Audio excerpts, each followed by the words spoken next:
We are live from the beautiful Motorsports Country Club of Cincinnati for the Pro Show at the Stars Championship Series. OKNJ getting ready to kick off the day of action. Those of you guys joining us as always, my name is Caleb Vieska. Alongside me in the booth, Hunter Bolton and Grace Overbeck, our boots on the ground this weekend. Let's take a look at MCC, the kart class track map. Just under a mile long, and you can pass in various different places. The run out of turn number one is a long one, and we've already seen it decide some fates, decide some main events today.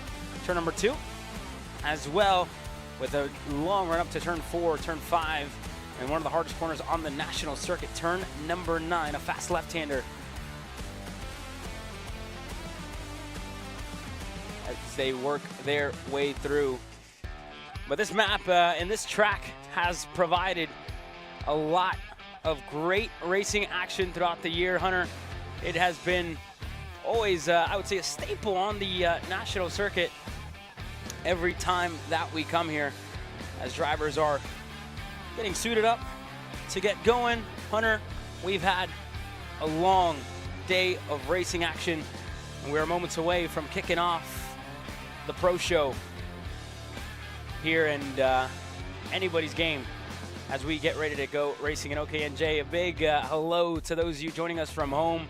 Hunter, thoughts before we get into some main event racing action with the Pro Show? No, we've seen a lot of great racing today, and we've also seen some battling for P2 and letting the guy in first pull away. You gotta be smart about how you're battling around this track. It is very easy to start battling too hard, and then the guy that's leading, he's gone. And we saw that just the race before in KA Senior. Yeah, we saw in the KA Senior main event, James Overbeck left no doubt. He pulled away from the rest of the field. That being said,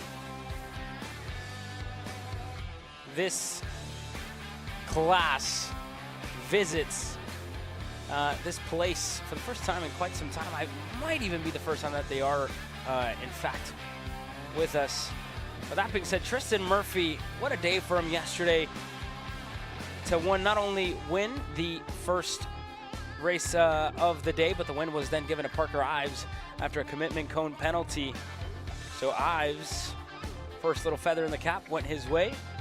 Nico Katowski as well, a penalty from the start. Tristan Murphy won the second one, that one uncontested. Nico Katowski given a post-race penalty as well for his crash. Couldn't get the kart off the track, and unfortunately he was excluded. But the post-race tech DQ again in wet conditions. Maxwell Macha unfortunately paid the price as well. Parker Ives, a DNF, a loose airbox cover, but before then he looked like one of the better drivers in OKNJ, had some great pace, as some cloud cover and some very, very small showers worked their way through Batavia, Ohio. They are getting ready to push these OKNJs off, but this track has raced very, very well in dry conditions, and this engine package specifically, Hunter. Yes, it has, and we have two drivers that have showed great pace throughout the weekend that are having to go through the field a little bit. Between Nico Katowski and Maxwell Macha, they've both had really good pace in the dry, and they're both starting on the last row. Oh, that being said, let's take you down the starting grid order. You heard it. Tristan Murphy and William Veeder are getting ready to kick off from row number 1. Parker Ives, the winner at the Queen City Gambit, starts on row number 2 alongside Cameron Johnson, Grayson Walcott, and Achilles Sapirko on row number 3 with Nico Katowski and Maxwell Macha. A lot of work to do for those two young men to try and get themselves up to the front. Katowski has not yet won this year. Macha has. He crowned himself the king of the castle when it was all said and done. So we do have an opportunity to see a new winner. Ives looking to go 2 out of 3 for the year.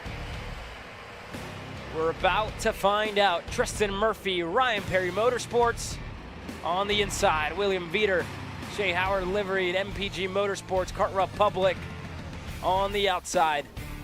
17 minutes plus 2 laps. OKNJ is underway from Cincinnati.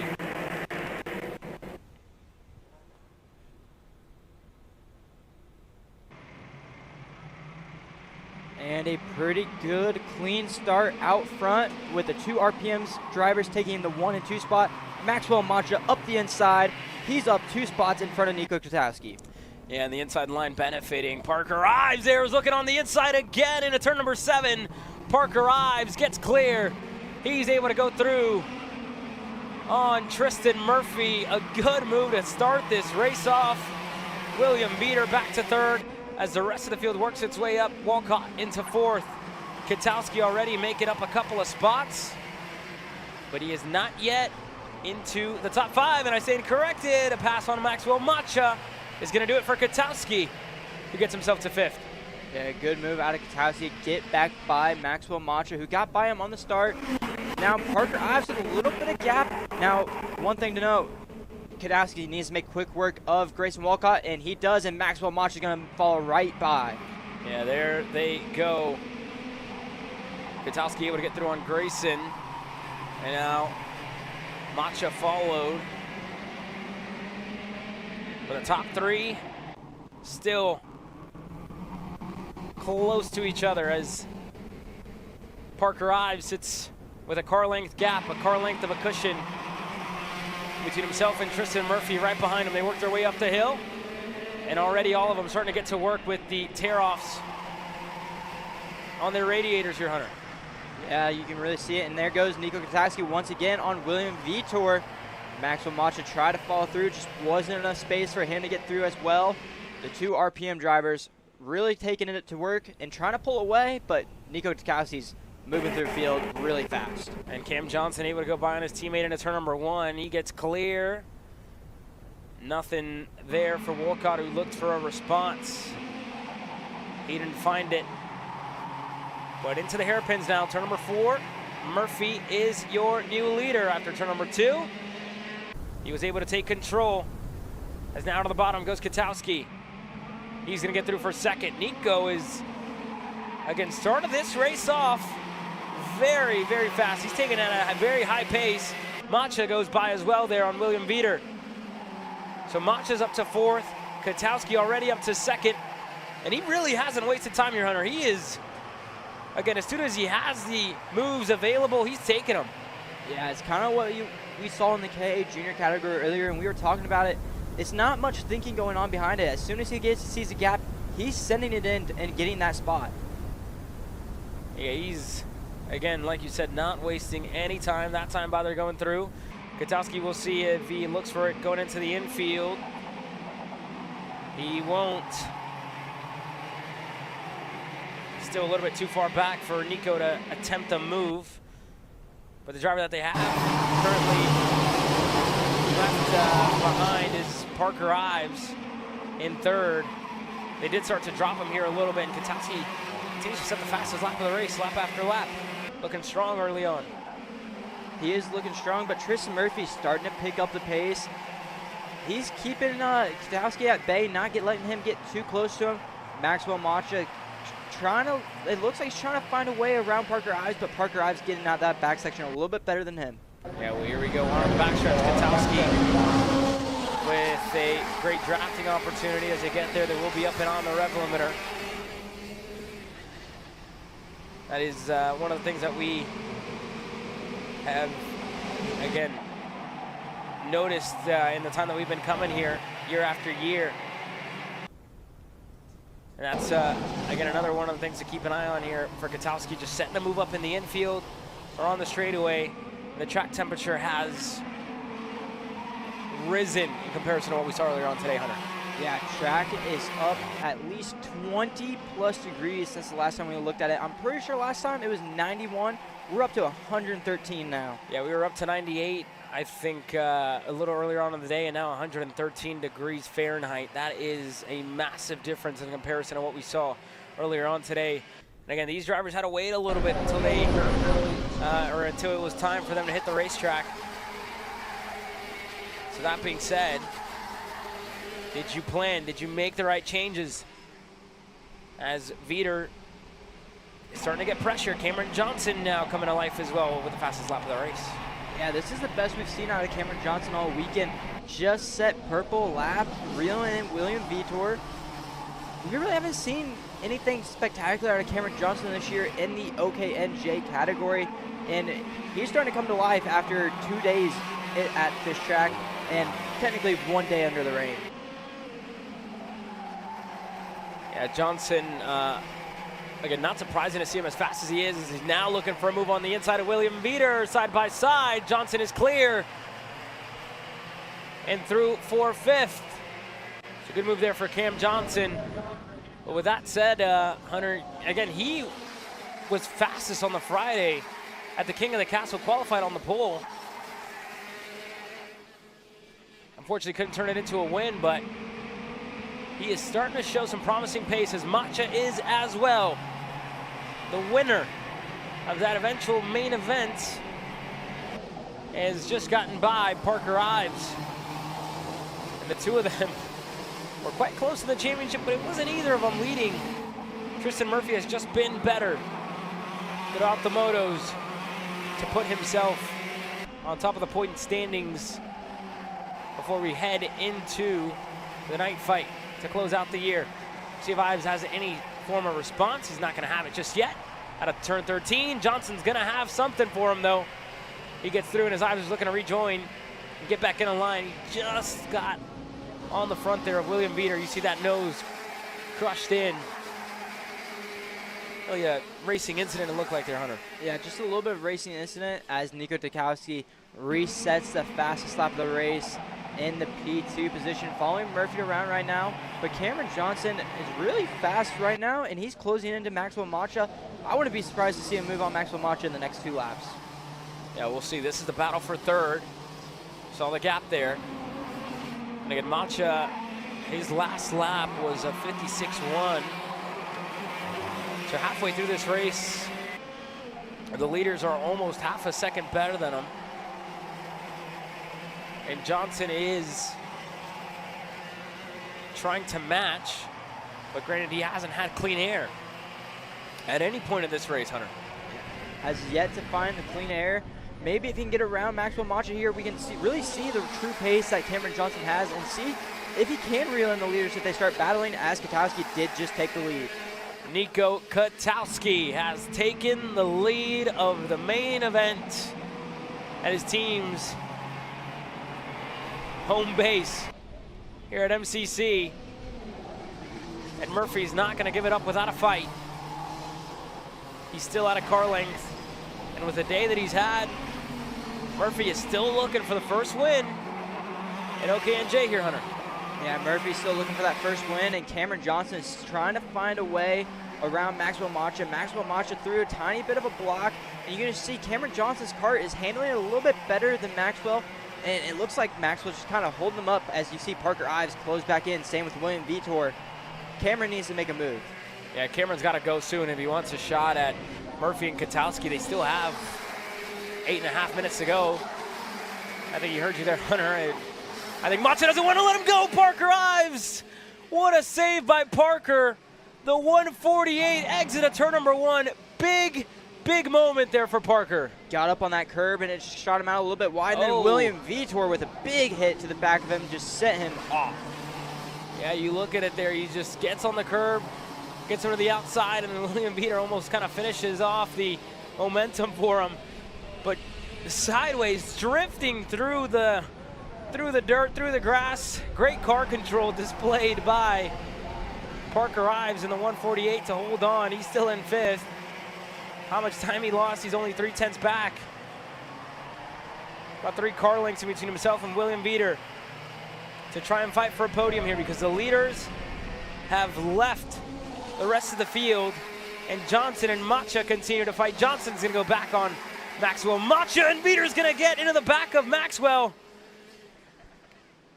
That front bumper to rear bumper contact, and again, Veeder looking on the inside of 3. He's not clear. Look at the front bumper for the 113 Kart Republic. You can see it on the livery.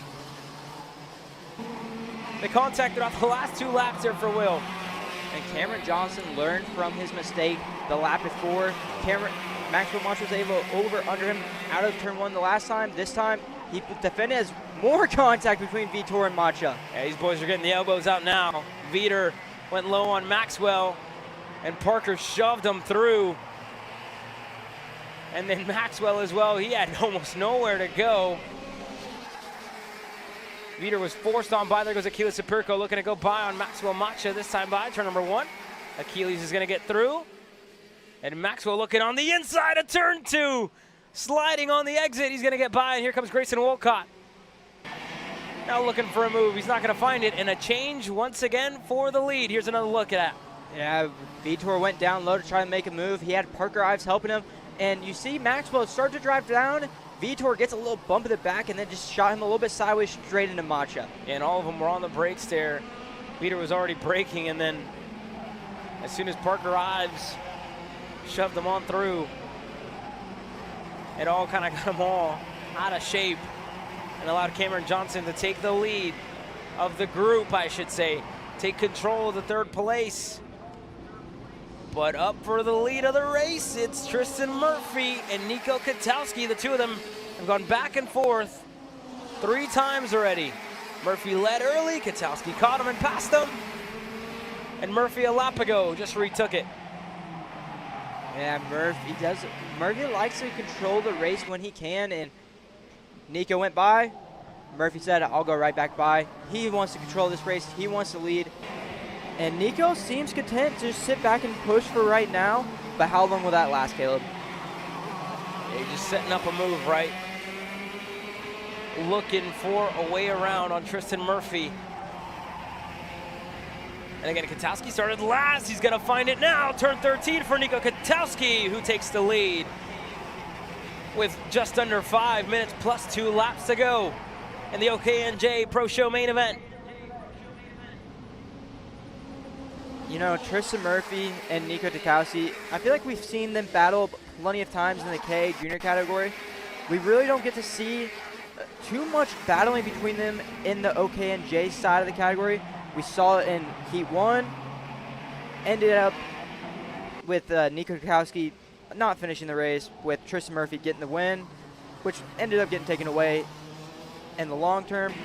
But we get it in the final, so you can't complain. Yeah, it's been a great drive by both of them so far this weekend.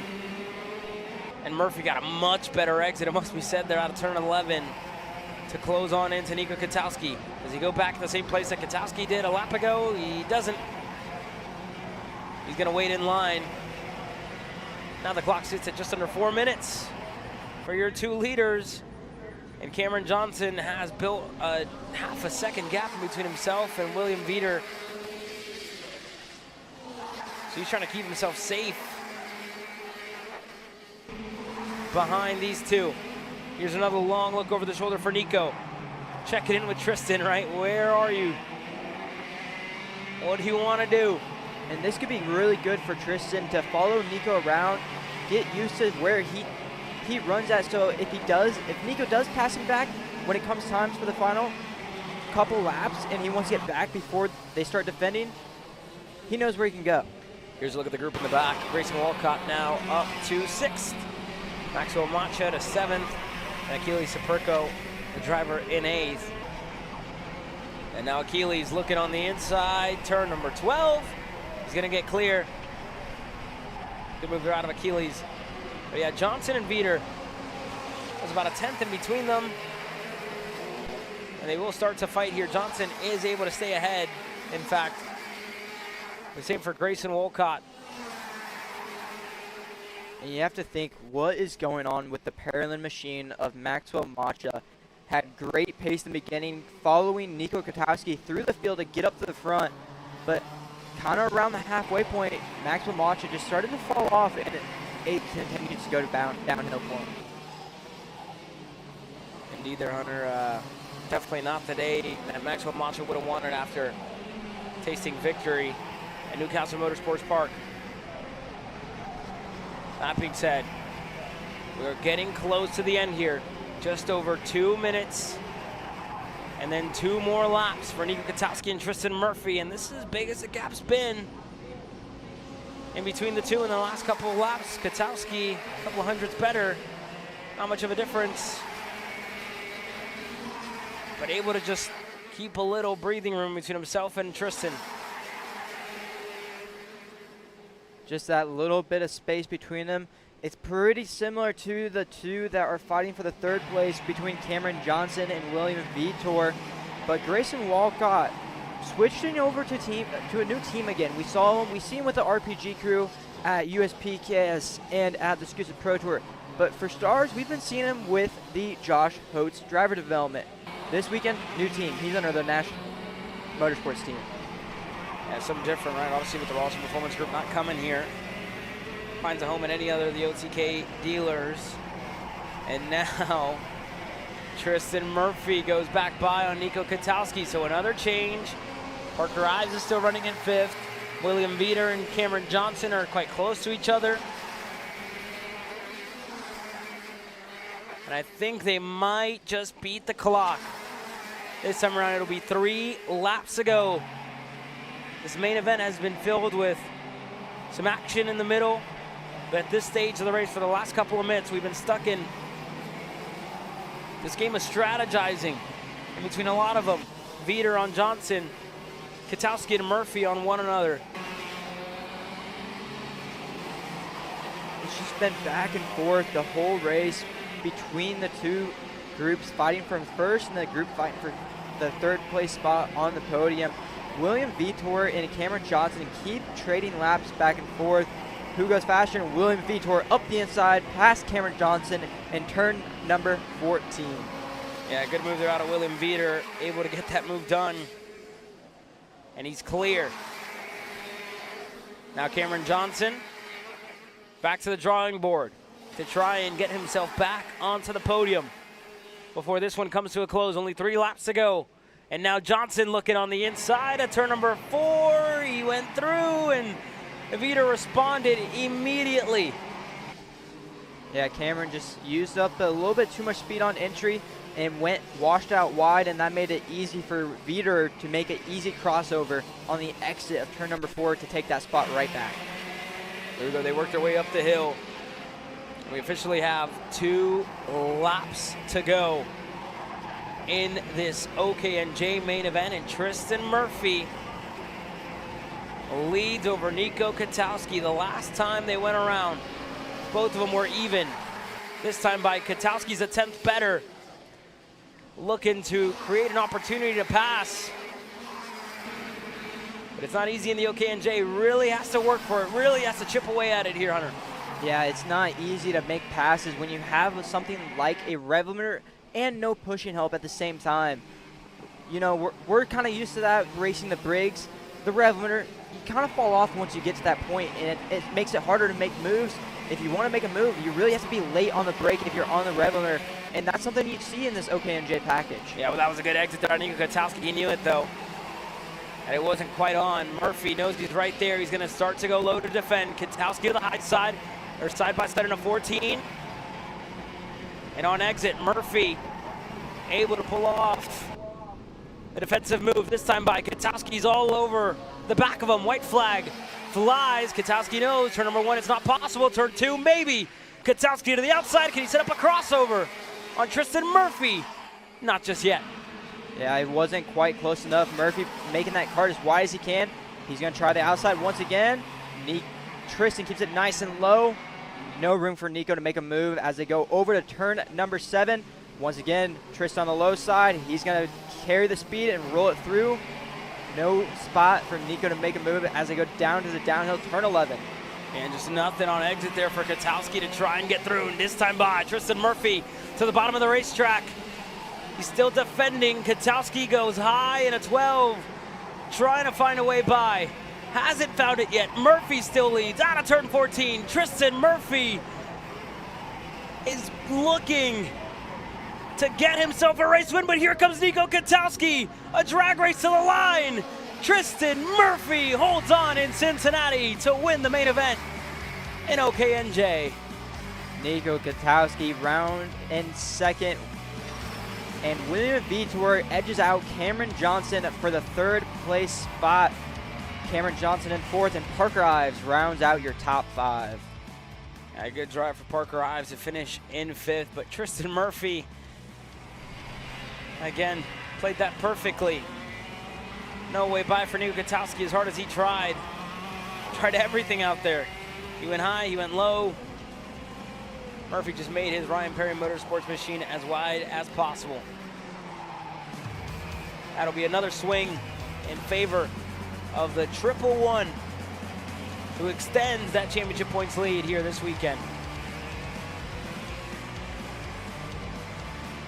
Tristan Murphy gonna come in and gonna have a chat with Grace, but what a drive there for Tristan to close out the day, to close out his weekend.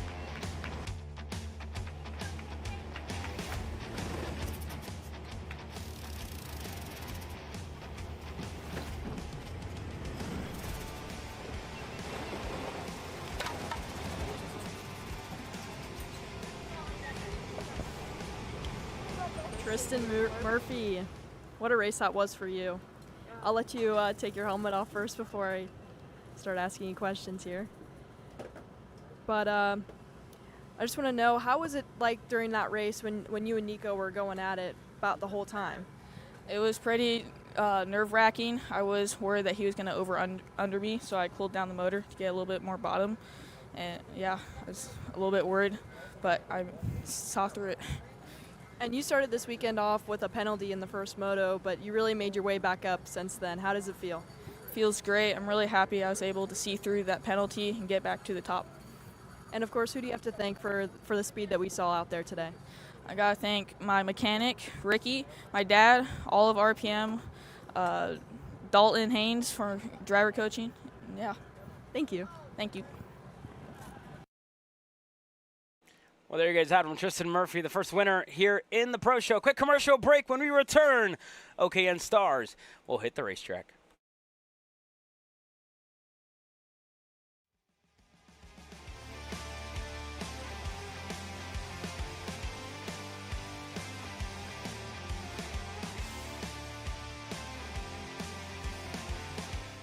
Welcome to the future of kart race preparation. Kart Sim Pro North America. Featuring laser-scanned North American kart circuits and precision-tuned kart physics developed using real telemetry, dyno and tyre data, Kart Sim Pro North America delivers the most advanced and realistic kart simulation experience available today.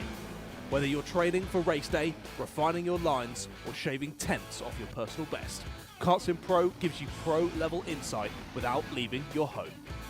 Trusted by world champions, coaches and karting enthusiasts alike, this is where virtual practice translates into real-world performance. Experience the thrill, the challenge, and the edge. Kart Sim Pro North America.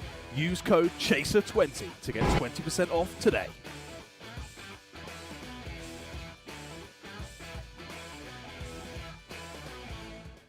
Hi, I'm Jackson with Alpha Race Hub.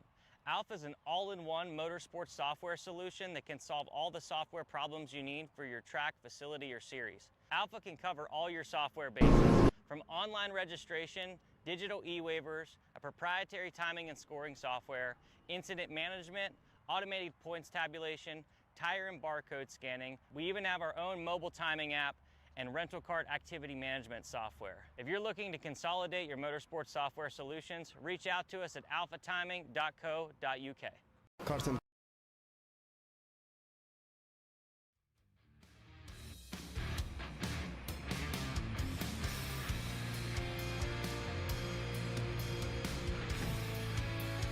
Welcome back to the Stars Championship Series, and let's take a look back at Moto 1 yesterday, Hunter.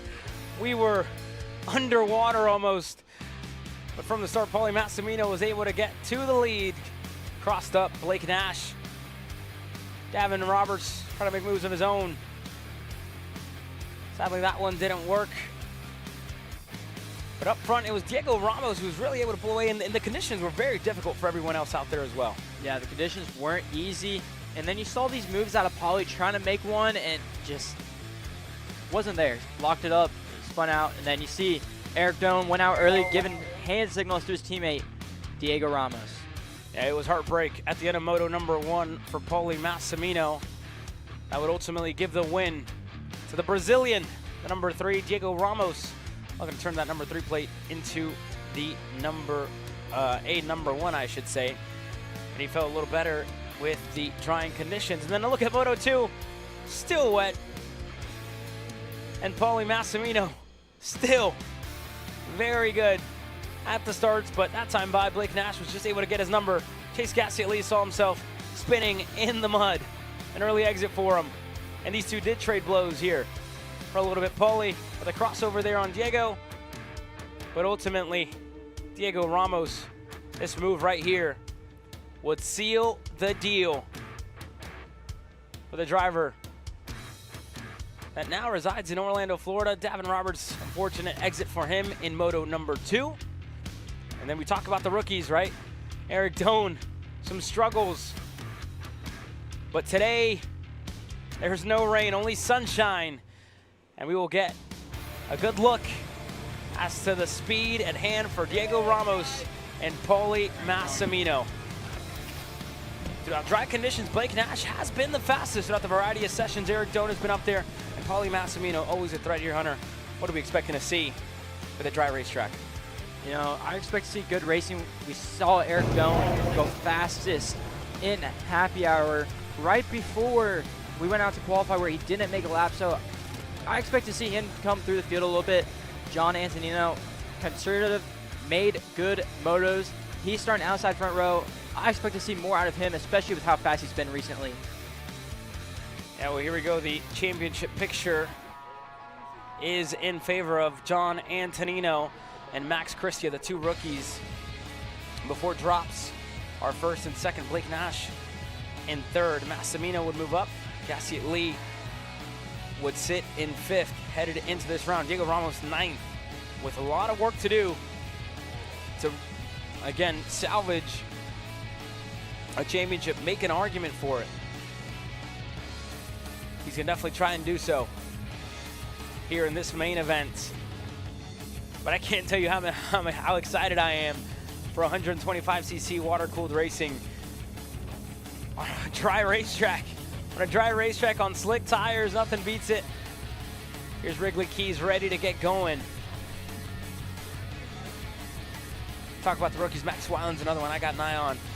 He's starting a little bit further back in this field. They're gonna get fired off. And let's take you down as to how they will start this main event. Diego Ramos and John Antonino are gonna share row number 1. Blake Nash and Paulie Massimino are gonna share row number 2. Davin Roberts, Max Christia on row number 3, with Chase Gasly and Wrigley Keys on row number 4. Max Weiland and Austin Driggers on row number 5. And then you have Eric Doan and Rowan Pizer on row number 6. Theo Corelli and Sebastian Luna are on your final row. 7 rows, 14 starters. Getting ready to take the green flag here at the Clash at the club. Give a huge thank you to Sean Bailiff and Greg Heeman for all the hard work they've done all weekend. Keeping this track looking as beautiful as it is. And there's Sebastian Luna working his way through the S's. Some sort of issue for Luna getting fired off. The 17 is going to join the back of this field. But the rookie getting ready to take the fight to the veteran once again. This will be one to watch. Diego Ramos on the barrel art for PSO Karting on the inside. John Antonino, MPG Motorsports Kart Republic on the outside. Into the tram lines we go. 17 minutes plus 2 laps. OK and Stars is underway.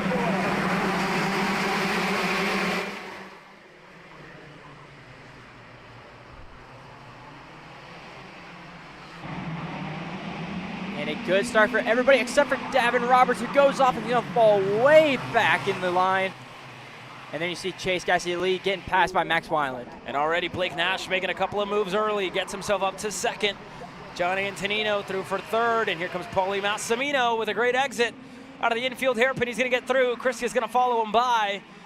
And Antonino, one pass there, really unsettled him. And Paulie went through, and he's now falling into Max Weiland here. Weiland now right behind him as they go to the back double hairpin section. But to start this race off as Christia looks to go on Paulie Massimino. And Paulie looks over at him. And they're going to go through. Paulie is by. Christia falls back in a line. But he definitely had an attempt at going at the number 8. Yeah, you got the 3 MPG Motorsports rookies all lined up behind the veteran of Paulie Massimino right now. And here goes Max Christia. He's going to try one more time. And he's clear, and Max Weiland goes through on Antonino. Yeah, well, Christia's through. Max Weiland makes the move as well on John Antonino. And up front, Diego Ramos and Blake Nash have separated themselves from this field. A second and a half in between Ramos and Nash, both of them looking for their first wins on the year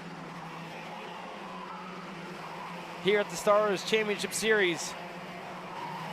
And Christia quite low there in the turn number 13, must be said, Hunter.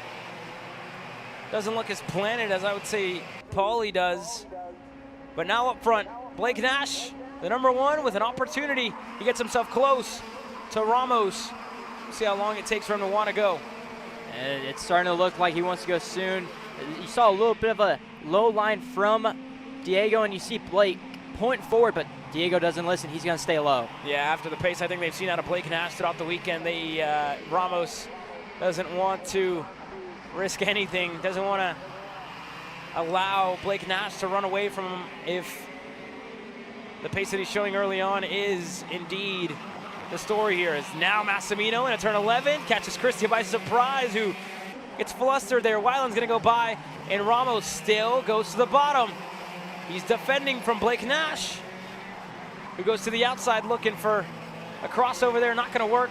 And this is gonna stack this field up. Ramos looks very, very busy down to the carburation there, Hunter. Yeah, this is what Paulie is wanting to see right now, because he is having to close down a gap up to Diego Ramos and Blake Nash, and seeing Diego go to the low side and slowing Blake Nash down, that's exactly what Paulie needs, and fast lap goes to Davin Roberts. Yeah, Davin Roberts is further back. He's right behind Eric Doan, who's making a move on the inside of Chase Gassiet-Lee. Side by side, Eric Doan went. Gassiet-Lee went himself as well.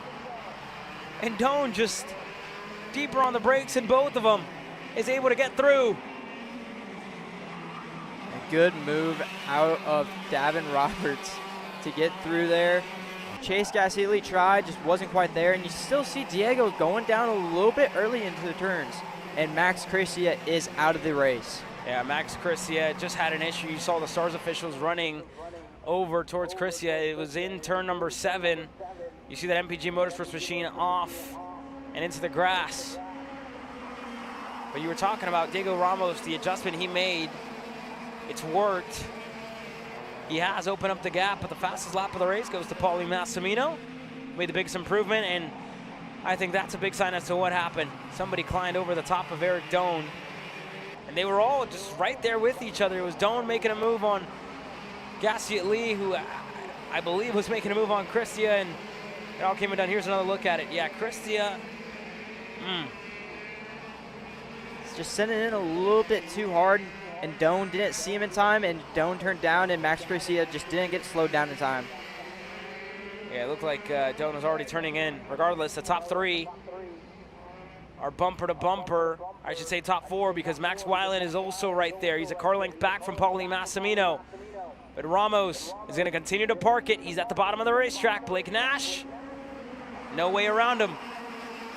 We saw Nico Katowski struggle to stay ahead and struggle to get around Tristan Murphy as well. We'll see what Ramos can do as Nash goes to the bottom, shoving Ramos through the corner because he knows Massimino's right there, Weiland's right there, and Antonino, the king of the castle, is already sitting in 5th. And here comes Davin Roberts as well. He just set purple last time by again by a good margin. He did a 55-2 last time by. Yeah, great lap out of Davin Roberts, but they're all starting to close in. Blake had a look down low, and as quickly as that, Diego closed the door down. Everybody else stacking up already. Roberts officially there. The top 6, very close to each other. And to me, this is exactly what Diego Ramos needs to do. Blake Nash to me, at this point in the race, looks like the fastest up there. Just hasn't been able to kind of get going. Is now on the inside looking on Ramos. Turn 2. Gets on the brakes to avoid making contact with the number 3. And now Antonino looking on the inside of Weiland. A good move out of Antonino to get past Weiland. And now he's going to leave Davin Roberts and Weiland to battle out. Give Antonino a little bit of space to try to put his head down and get back up to Paulie Massimino. Yeah, well, here we go. The gap grows again between all of them. Nash tried, it didn't work. Paulie, a move out of him in a turn 11. He's going to get clear. Paulie Massimino now the driver through for second. And we'll see if somebody else can try and get by on Diego Ramos here, Hunter. Yeah, someone's got to find a way around Diego, but Paulie Massimino and Blake Nash have a bit of work to do to get back up there as Diego Ramos goes to work on the radiator to try to cool that motor down just that extra little bit. Yeah, you see him adjusting there on the right-hand side. Or sorry, left-hand side. Our right-hand side, his left-hand side. Adjusting on the radiator, trying to get a little bit more air going through. And that time by, again, it was finally like a little bit of open air, 55-8 for Diego Ramos without having to defend. And then Paulie obviously made the move of 56. Oh, here's a look. A couple of the youngsters, sophomore Davin Roberts now with rookie John Antonino right ahead of him. And here is what the championship looks like going into the night fight as Roberts is going to make a move on Antonino. The point championship going into the night fight is going to be a tight one between the two rookies of Antonino and Cristia, and then Blake Nash sitting right there 10 points back. Yeah, and Antonino can even try and go better. But with Cristia out, this will benefit Antonino in the championship. Massimino, this would help as well to get himself up to 4th. If Ramos wins, it wouldn't be enough even to get him inside of the top 5 with the type of year that he's had in 2026 on the OKN.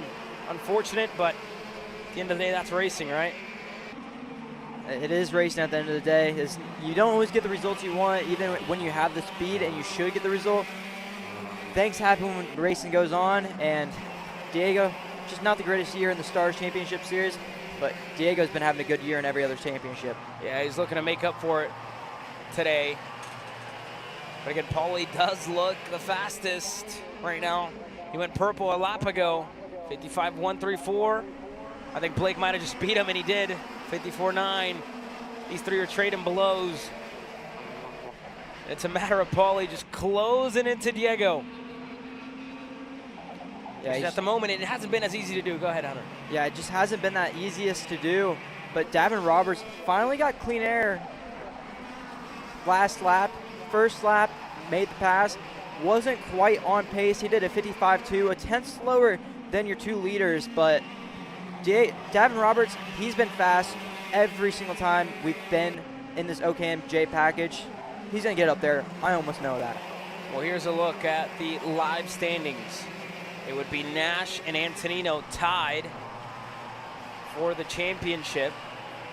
Going into the night fight, Massimino would be in 3rd, Cristia, and then Gassiet Lee.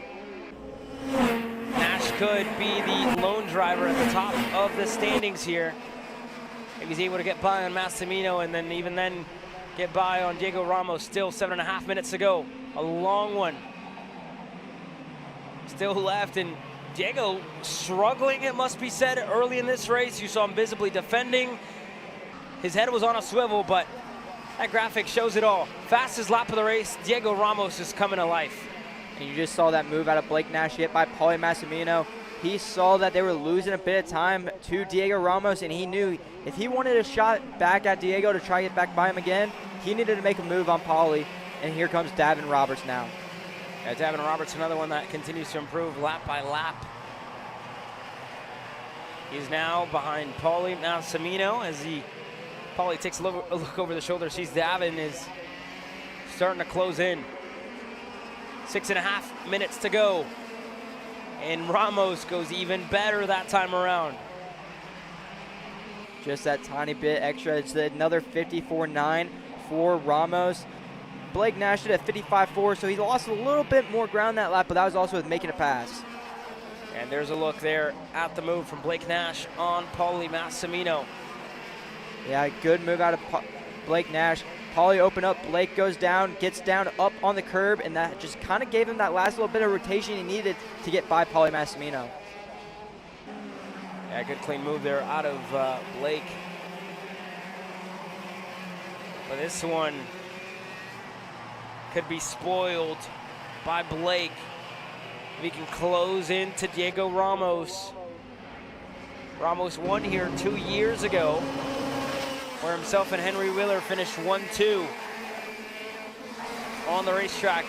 And the gap at the line sits at 1.2.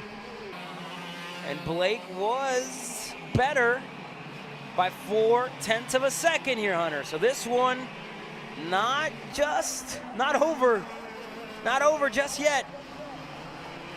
Yeah, this race is not over with 5 minutes to go plus 2 laps. It's a long race ahead of us still.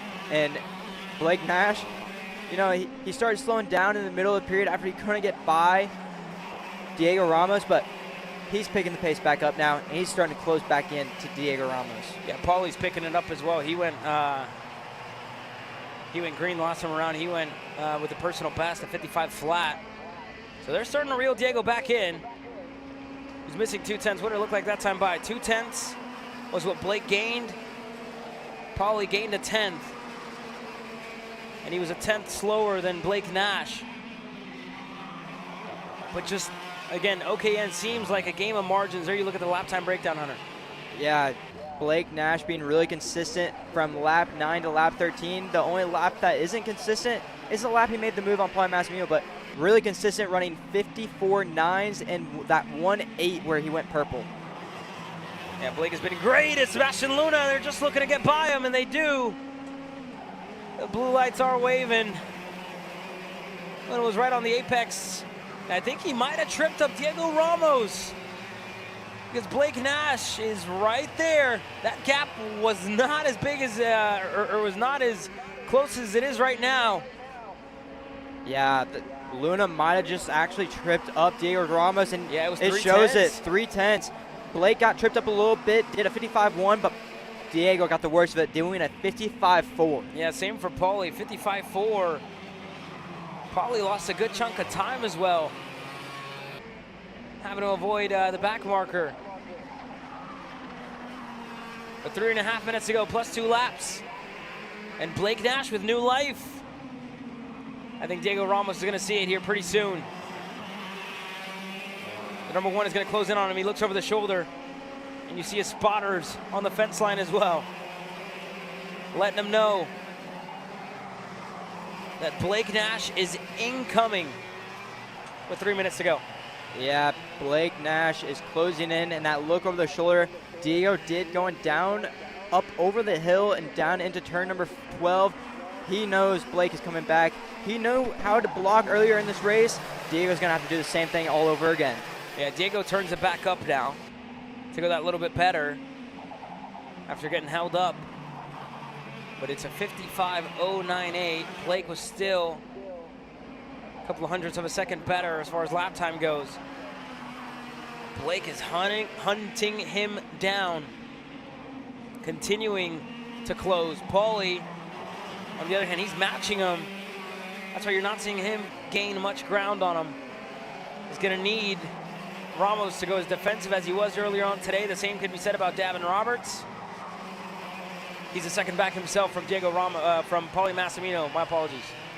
Yeah, and with how much blocking Diego did early on this race, Davin Roberts was able to close down like a 2 to 3 second gap, which is basically where he's at right now. So if Diego starts blocking hard again and Blake Nash keeps throwing moves at him when he gets to his rear bumper, Davin Roberts has a chance to be back in this fight too. Yeah, well, Diego Ramos fastest lap of the race at 54.860. Just a little response.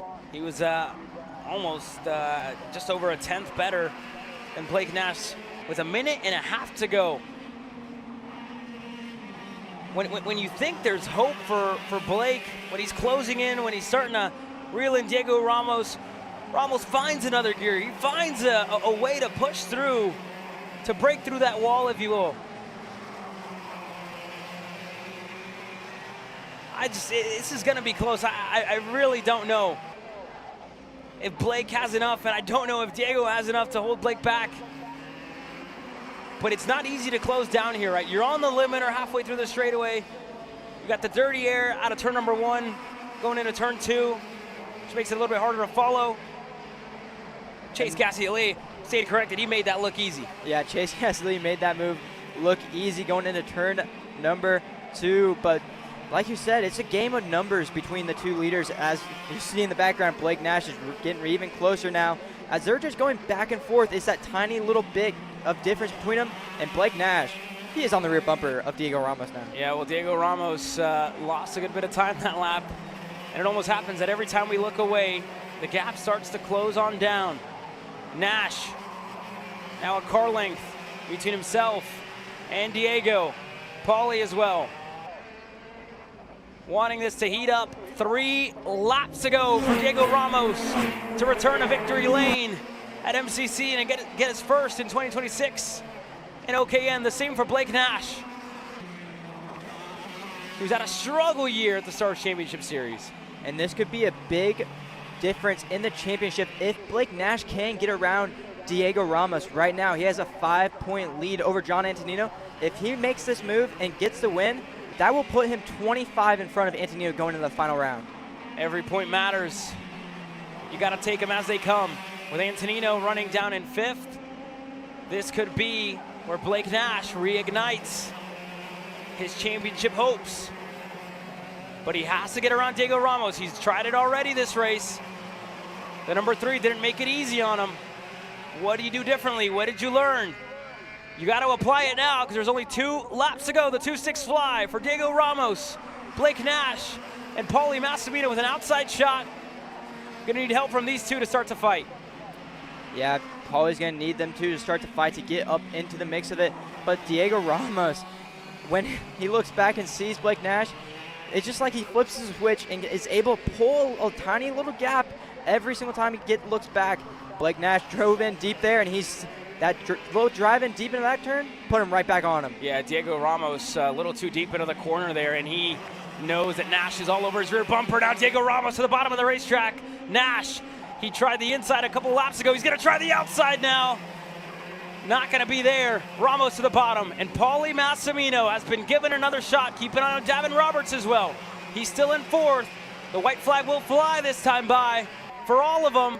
And Diego Ramos just has to hold on for one more lap. He's led from green to white, looking to get to the checkered here. And he's going to the bottom side, and Blake Nash going to try the high side, maybe a little crossover. Not quite there, and he's going to go to the outside as Diego drops the tire on the outside, and there's contact being made. Paulie Massimino is going to cross them both up. Diego Ramos to the bottom. Nash gets together with them. Both of them are out. Roberts gets through on them. And both of them can't decide who's at fault. But Paulie Massimino is going to beat both of them. He's going to steal it in Cincinnati. The crossover of a lifetime for Paulie when the championship looked like it was slipping out of his hands going to his house, track house at the end of the year. He's going to reignite it, and he's going to take his first win in OKN in 2026. Paulie Massimino with a stunner in Cincinnati. He's going to take the win in the main event.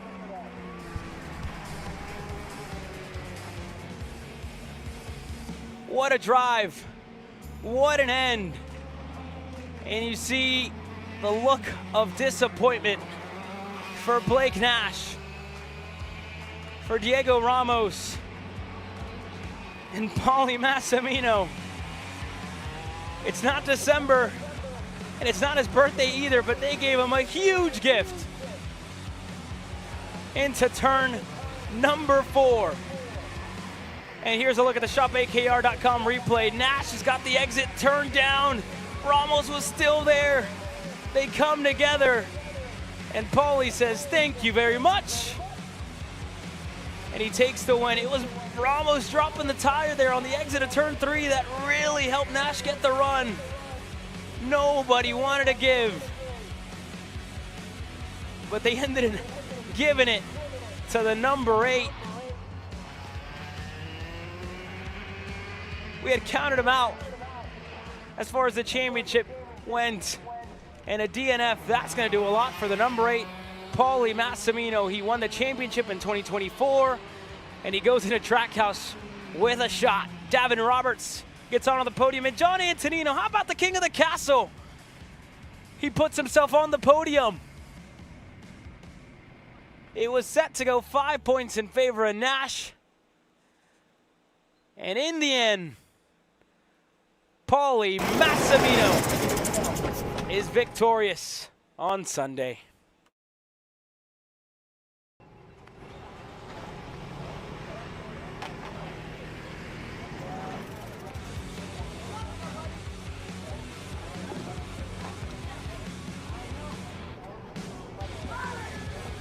Paulie Massimino. The other guys, the announcers up in the booth, they didn't believe in you, but I did. You were my pick for the OKN Stars, so thank you for that. But also, tell me about that last lap there. I mean, what luck, right? Yeah, I mean, I think Nash is, well, I know Nash trying to set Diego up, so I kind of let him do his thing, and he tried to go around the outside, so I got to Diego's bumper, maybe just like, I don't know, it was hard. It almost looked like Nash came down a little bit as I pushed Diego, so I don't know. I was just trying to go with the inside guy and see if I could, you know, have something for Diego, maybe in the back section. I think we were geared a little bit in the wrong direction compared to those guys because they just had a little bit more speed than I did. They weren't much faster than me, but they were just inching away every single lap. And, you know, I was trying my hardest. And then, you know, I was seeing if Blake was going to get back to Diego and just keep my head down and see what happens. Well, I see all the BJR people behind me getting ready to celebrate you, so congratulations. And I'm going to send it over to Hunter with our P2 winner. Thank you, Grace. I'm sitting by here with Davin Roberts. Davin, not the best start. You drop a tire on the exit of turn 3. You fell all the way back to 10th after lap 1, and then you come back through the field, able to get P2. How was that race for you? It was good. Getting put off definitely put me on the back foot for the race. I feel like if I wouldn't have gotten put off, I could have had a shot for the win, but our RPM machine, Christian Fox Engines, was really good. Fox and Son, they did a great job helping me get to this point, and I'm happy with the P2 result. Who would you like to thank for this race? I thank my mom, my dad, Ryan Perry, Christian Fox for great power all weekend long, Dalton Haynes, Nick Johnston, and I think that's about it. Thank you, Davin. Thank you. Well, there you guys have it from our drivers in first and second. And here's a look at the championship fights before we go to Trackhouse Motorplex. John Antonino is gonna lead the championship over Paulie Massimino. Only 16 points separates them. And again, Paulie, how can you not pick him to be the favorite when we return to Trackhouse Motorplex at the end of the year for the Stars Championship Series night fight, the season finale that has given us so many emotions. Blake Nash, through it all, he's still gonna stay in third.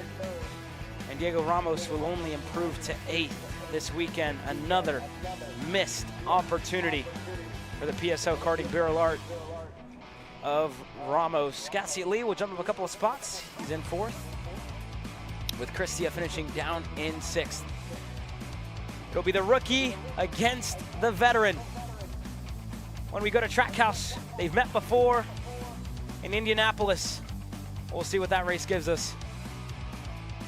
But coming up next, time to bang gears, Pro Stars, when we return.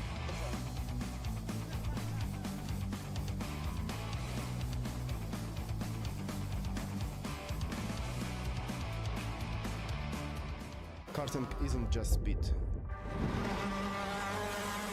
It's control, precision, freedom.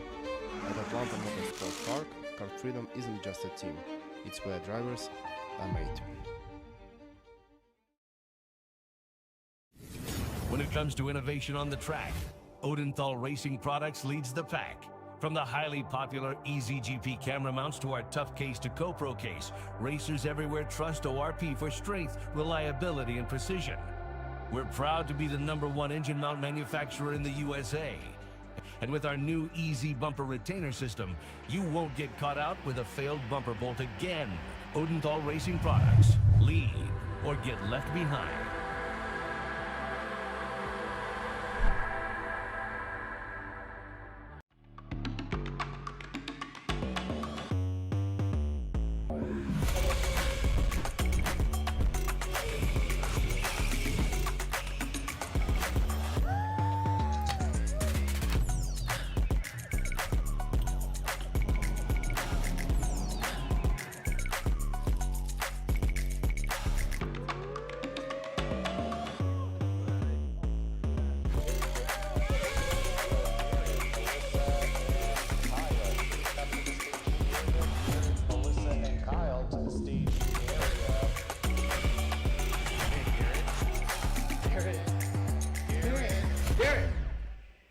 Let's go race.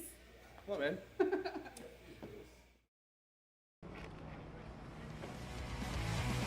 One race remains. Let's take a look back at Moto number 2. Marian Kremers, again at the start, was able to get by Jay Irwin. The two of them, they went head to head in Moto number 1 as well. Jay led early, and a mistake on his part put him off the racetrack in turn number 12. That ultimately gave it to Marian Kremers, and he was fighting to recover for the rest of it.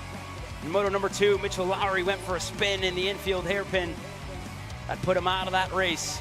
But Marian Kremers had everybody covered in the wet. And I'll say the same thing. New day today, dry conditions. Marian Kremers gets ready to start this race on the pole position. But to his outside, the favored line, Jay Irwin, getting ready to kick off. In dry conditions that ultimately, on paper, when you look at the long run from the Burrell Arts, it goes away at Jay Irwin here. Yeah, Jay Irwin outside line. Pretty much gotten the whole shot every time we've been here for the shifter category. But you can't count out Marian Kremers. He was able to get the whole shot from the bottom yesterday in one of the motos in the rain. Or, sorry, Jay Irwin was able to get the whole shot from the bottom in one of the motos. But also, you can never count out Marian. He did say he was going to test some things in the dry, so we'll see what he can do in this dry. Yeah, and Vincenzo Saracino, you look back to the King of the Castle. He blew up almost every single session. He needs a good result here this weekend as well. He does sit inside of the top 5 of the championship points. And then how about the 202 of Carmody? David Carmody with one of the best weekends he's had to date. Getting ready to start this race from row number 2 alongside Vincenzo Saracino, looking for his first podium in Pro Stars. Finished third yesterday in Moto number 2. There's also a rookie who's going to be a little bit more comfortable in dry conditions. Matteo Pappas rolls off on row number 3. And who better to give you a pep talk before going out than one of the shifter drivers that knows this place best. Gavin Bailiff, Annie Rule, her return to the Motorsports Country Club of Cincinnati, and as well, the mentor right behind her, AJ Myers. Last little words of encouragement. Pappas and Annie Rule start on row number 3. The Pro Stars get fired up. And now let's take a good look at how they get ready to start this race. We obviously mentioned Marian Kremers and Jay Irwin on row number 1, Saracino and David Carmody on row number 2. Matteo Pappas and Annie Rule on row number 3. Ashton Henkel, Sebastian Rist on that 4th row. And Mitchell Lowry and Osley Cheek the 4th on row number 5. 10 Pro Stars. Get ready to go green.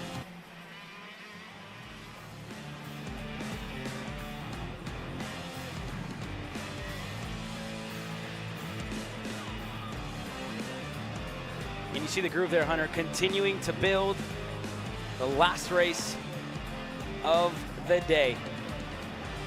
You know, they got new rubber on now, which, granted, they didn't really even use their race set of tires that they had, but they have the new set of rubber given to them by the Stars Championship Series. So you go from qualifying that was the only time they had the new set of rubber on, and now they have a brand new set again right here. Yeah, they pretty much used 2 sets because they had to. And it's who can go fastest over the long run. 17 minutes plus 2 laps. A long main event as they get up to just about 90 mile an hour on the front straightaway. Marian Kremers, we've seen him on in the OKN side of things throughout the year, but he will make his first start in the Stars Championship Series here this weekend. Looking to take the win on his first attempt. Rusty Ferguson is gonna line him up.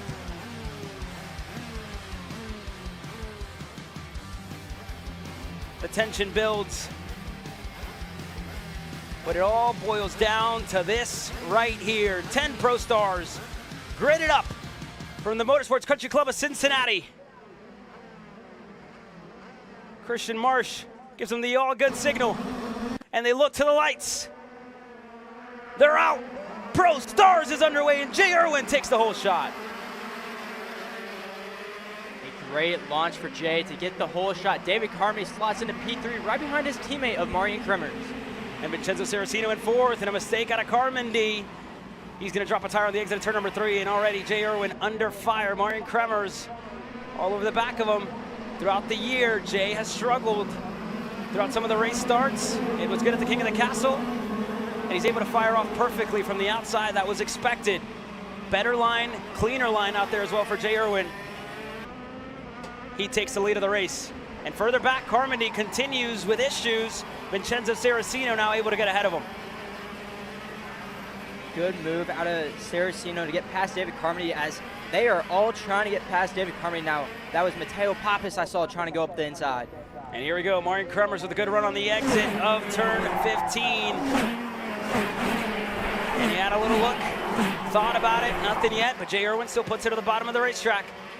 He knows that Kremers is still right behind him. And he still, look at how deep he dives and how low he goes. Andy Rule into the wall. It's gonna be an early end for Annie.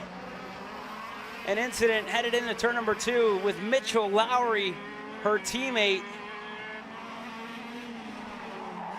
With Ashton Henkel. Have put her out of contention here early. She's gonna be out. And that's a weird spot to end up on the exit of turn number 1 and the inside barrier. I don't think we've ever seen someone end up on the inside barrier on the exit of turn number 1. Yeah, definitely not a weird spot to end up in for Andy Rule. But here we go with Mateo Pappas, who looks to charge his way forward on a fellow barrel art of Vincenzo Saraceno, who just set the fastest lap of the race. On lap number 2, with a little bit of separation in between the top 2, it's now going to close on down. Marian Kremers closes in. You see AJ Myers there. His driver is going to be out early. That's not what you want to see, after, especially being the mentor of someone on the team. And AJ Myers was leading the points coming into this event. Yeah, he was. And again, whether or not he decides to run at his now home track at Trackhouse Motorplex will be up in the air, whether or not he wants to fight for the Stars Championship Series championship at the night fight. They worked their way into turn number 1. Jay Irwin, still looking pretty good. Kremers was a 10th better than him. But this is a very fast-flowing racetrack with opportunity to make passes, but you really have to set them up. Here's a look at the championship outlook. Jay Irwin, if it stays like this, he will lead going into the night fight with Sebastian Rist, who currently runs in 6th. In 2nd, and Vincenzo Saraceno would propel himself up to 3rd. Saraceno about 1.5 seconds back from your leaders right now, but he is the fastest car on track. And Marian Kremers trying to find a way around Jay Irwin again through the 13 and 14. Yeah, he was up in on the curbs there, turn 13 and 14, trying something different in comparison to Jay Irwin. And Kremers looks strong early on here. Both of them looks like they're still pushing. Irwin can't let up here for a second. He's a former world champion. Is all over the back of him. And if you're Jay Irwin, you have to continue to hit your marks and defend from Marian Kremers, as Marian takes a good amount of curb on the inside of turn number 11. Almost the whole entire cart up and over the curb. Yeah, the last time here at MCC a month ago for the SCUSA Pro Tour, these two were very close to each other on the racetrack in conditions just like this throughout the heat races. And they had contact into turn number 2. This time they have, granted, a lot more room to fight and a lot more time to think about the moves, to plan them out. But again, you don't want to wait all too much, because Vincenzo Saracino, you said it was just about a second and a half. It's now down to a second. He's closing in as Irwin continues to defend from Marian Kremers. Saracino has been about 3 to 4 tenths faster the past 4 laps, reeling in your front two, and all this battling is just making it a little bit easier for Saracino to get up there. And here we go. Marian Kremers had a great exit there on the exit of turn 11. He was looking on the inside at 12. And Jay Irwin just shut the door, and as well Kremers backed out of it. But with how aggressive Kremers is going up and over the curb in turn 11, he is creating an opportunity for himself on the run up the hill to turn number 12. And that little moment in between the two of them has allowed Vincenzo Saracino to continue to improve, to continue to go faster and faster with the fastest laps of the race. Time and time again, he's closing in on these two as Irwin continues to defend. Saracino, he really wasn't in mind on our radar until this morning, and he is proving he is fast. Yeah, well, here we go. Look at it again. Marian Kremers all over the curb there in turn 11. And Jay almost completely avoids it. That's the biggest difference in between these two. While it is very fast on entry and it was fast on exit last time around for Kremers, that wasn't the case this time around. And now he's going to have a little bit of a bobble there on the exit of 14. That's going to open up the gap to a car length. Going to need this lap to reel Irwin back in. He also has to be careful with Saracino right there with him now. It's a 3-way battle for the lead and 2 red armies against the 1 Marian Kremers. Yeah, Marian Kremers, the lone carbless racing engines Maranello. And a PSL karting barrel art sandwich. A team that, again, he won championships for in the past. That pairing was almost synonymous in overseas. He actually has since returned, running on a Charles Leclerc over at the European Championships just last weekend. But over here stateside, it's a Maranello for him, and he's all over the back of Irwin once again into turn 13. Now looking onto the front stretch, but still Marian not able to find a way by on Jay Irwin. Irwin doing a good job of defending from Marian Kremers right now. But Marian has to be careful with Saracino. If Marian tries to go to the outside of Jay Irwin, that could leave a door for Saracino to send it in on Marian. And it almost adds a little bit of pressure to Marian as well, right, to want to go by. But he has to be smart as to where to make the move, because everywhere is, again, quite demanding on the brakes to get down in there. And you see Irwin going a little bit lower. Kremers again up and over the curb. Now side by side into turn 12. He bailed out of it earlier on in this race. And he almost wanted to go that time. But again, he had to avoid Saracino. Now they're pushing and shoving. Exit of 13. Kremers to the low side. Gets into the back of Jay Irwin. They're all bound up. And side by side on the front stretch. Irwin's going to hold on. And this is turning out to be a great race right now. And Marian Kremers going to go right to the low side, but Jay's going to block him in. There's a Marian's going to go through. Marian Kremers, exit of turn 2, is finally going to get by on Jay Irwin, who's looking to go right back. Kremers to the bottom of the racetrack. Now, roles reversed. Irwin almost looked like he was moved out of the way, and Vincenzo's going to take advantage in a 7. Saracino's clear for second. Saracino knows he has the pace to lead this race, and he wants to take it. You do notice now that Marian has the lead, he isn't taking as much curb going through turn number 12, or my apologies, turn number 11. Jay's looking to try to find a way back around Saraceno already, though. And it took Marion a long time to get by on Jay Irwin. And again, with how deep they were breaking into some of these corners, with how aggressive they were with one another, you got to think, right, how much tire are they using up? And Vincenzo, again, same question for him, because he was pushing for a variety of different laps to just catch up to these guys. And then he finally got there, and now he's still pushing to try and get the next one on the list.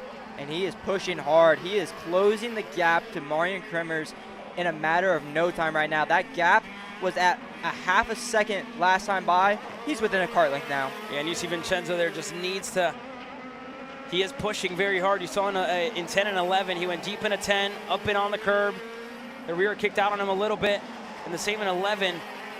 But Kremers, I was gonna say, it kind of looks like there's smoke almost coming out of the back of Marion Kremers. That's what at least it appeared like for a second. It does look like it. If you watched him go by on that ground cam, it looked like there was a bit of smoke coming out of the rear. Somewhere on the right-hand side of the Maranello. And it's the right rear tire. Is that right rear tire flat? It looks low on the ground. I'm not sure if that's the case. And I think it might be flat indeed. You see the difference there throughout the right-handers? Let's pay close attention here to turn 11. A lot of smoke coming out of the back of the 294. Yeah, a lot of smoke. You see it there on the ground cam. There is definitely smoke coming out of the back of the 294 here, Hunter. What it is, have no idea. Getting a little bit of information, it looks like it could be gear oil coming out of the motor. That could be one thing. Something definitely going on that right-hand side. For now, it doesn't look like it's hindering him too much. He just set the fastest lap of the race. Marion Kremers at 52.788. He was 0.2 better last time around than Vincenzo Saraceno. Yeah, that's not going to make a difference for Marion Kremers. He is putting his head down, and that go-kart seems to come to life already. Yeah, Vincenzo, again, he's not out of it just yet. Still 5.5 minutes to go. But I don't think Kremers probably doesn't even know it. I think Carlos is going to be looking on from the fence line, watching this, just kind of asking the same question that we are asking ourselves, right? What is that white smoke coming out of it? There's Josh Conker. There's Martin's mechanic Liam watching on, and they all look relaxed. They all look calm, which is a good sign. But yeah, Martin continues to turn it up lap after lap. And there's a look at Vincenzo's lap times with a full breakdown. You kind of see how it's starting to fade off just that little bit. If it is some type of fluid coming out of Marion Kremers' go-kart, that is getting onto Saraceno's front tires, which is causing a little bit of a different acting kart. Could cause him to get a little bit looser going through this S section right here. And you see it right there. He's blocking Jay now. Yeah, that could be the case, or could also be maybe that Vincenzo is out of MG yellows, and this means something definitely up with Vincenzo, because he has slowed down immensely. Now Jay Irwin is fully alongside his teammate into turn number 1. Jay Irwin is clear, and Vincenzo going right back into turn number 2. Both of the Burrells are starting to clash. And into turn number 2, Vincenzo not making it easy for Jay, who's looking at the bottom. He gets into the back of his teammate. The two Burrells are out. The two Burrells are into each other. Jay Irwin over the back of Vincenzo Saraceno. Irwin is out. Saraceno is out. And Matteo Pappas is going to get himself to second. What a shakeup in this race. Jay just kind of went for a move that wasn't there. There wasn't enough space on the inside. As we take a look at the replay here, Jay's going down, and Saraceno starts to go down. Just wasn't enough space in there for both of them. And for the third consecutive year that Jay Irwin does not finish a main event in round number 3 of the Stars Championship Series. And you look at it again, Hunter, you said it yourself. Just not enough room down there for Jay. And he gets into the back of Vincenzo Saraceno. Disappointment in Irwin's face, disappointment in Saraceno's face on what would have been a charge to the championship. And Marian Kremers has run away with this one uncontested. Contested early. He was able to get through into turn 2. And after getting to the lead, he did not look back, and he won't look back, because the gap is at almost 10 seconds for the 294 Carblos Racing Engines Maranello with 2.5 minutes to go. But you have to think, we will have a battle on our hands almost for P number 2 between David Carmody and Mateo Pappas. They are right next to each other. For both of them, this is going to be a career best finish on the national scene. Yeah, Mateo Pappas, rookie in the shifter category, looking for his maiden podium. As we take a look at Ashton Hinkle off the racetrack there in turn number 7. And David Carmody as well, keeping Mateo honest. The two of them on for career best results. And it would have been 2 Burrells and 1 Maranello on the podium. Now it's looking like 2 Carblos Racing Engine Maranellos and 1 TKG Barrel Art on their way to the podium. Anything can happen, 1.5 minutes, and I think we've seen that.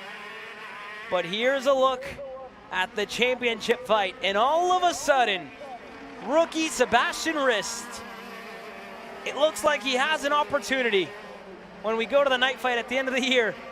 As it stands, it would put him at 23 points back from the Kiwi. Grace Overbeck, what do you got for us? Yeah, thank you, Caleb. I talked to the guys over at Carblos Racing Engines, and they did notice the gray smoke that's coming off of Kremers' cart, but they said that they can affirm it is just gearbox oil, and it's just overflow. So they're not worried about it at all. Back to you guys. Thank you, Grayson. A very good point. Good by her getting that intel and letting us know. No worries for them, just gearbox oil. No problem for Marian Kremers. And the testing that he wanted to do so much. You see it there on the ground cam. You gotta wait 10 seconds for the closest cars to come back by on our GoPro on the front stretch. Yeah, that's a long gap. There's a little bit of help to get that big of a gap between the incident between Saraceno and Jay Irwin. But there's no way, there's no doubt Marian Kremers had the cart to beat. He's gone purple. He has done clean laps after lap once he got to the lead. I might remind you that was your pick. You did pick the world champion to take the win here today. While both Vincenzo and Jay were close, there was a different fate for him here in Cincinnati.